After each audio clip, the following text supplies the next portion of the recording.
नवी मुंबईत मुसळधार पाऊस सुरू झालाय। खारघर, बेलापूर, वाशी, नेरूळ, कोपरखैरणे या भागात जोरदार पाऊस झालाय। मुसळधार पावसाच्या पार्श्वभूमीवर नवी मुंबई महापालिका आपत्ती व्यवस्थापन विभाग सज्ज झाले। सायन पनवेल महामार्गावर वाहतूक अत्यंत धीम्या गतीने सुरू आहे।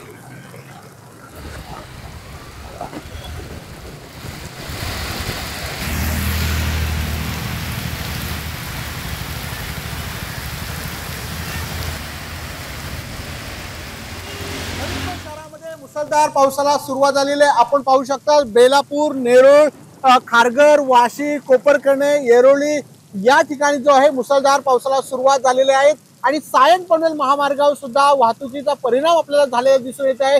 साधारणपणे धीम्या गतीने सध्या वाहतूक सुरू झालेली आहे आणि रेल्वे लाईन जी आहे पनवेल ते सीएसटी 5 ते 10 मिनिटांनी सुद्धा उशिरा धावताना दिसून येते। त्यामुळे नवी मुंबई महानगरपालिका आयुक्त जे आहे कैलास शिंदे यांच्याकडून या संदर्भामध्ये आढावा घेतला जातो। नवी मुंबई महानगरपालिका असेल, पनवेल महानगरपालिका असेल, या संदर्भामध्ये पूर परिस्थितीसाठी ज्या सूचना आहेत त्या आयुक्तांकडून दिल्या जात आहेत आणि याचा आढावा सुद्धा वारंवार घेतला जातो। त्यामुळे कुठल्याही प्रकारे आपत्ती येऊ नये या दृष्टीने प्रशासनाकडून खबरदारी घेतली जाते। त्यामुळे आज दिवसभर जो आहे मुसळधार पाऊस पडण्याची शक्यता जे आहे हवामान खात्याने वर्तवलेली आहे। कॅमेरामन अजित जाधवसह विकास मिरे, साम टीव्ही, नवी मुंबई।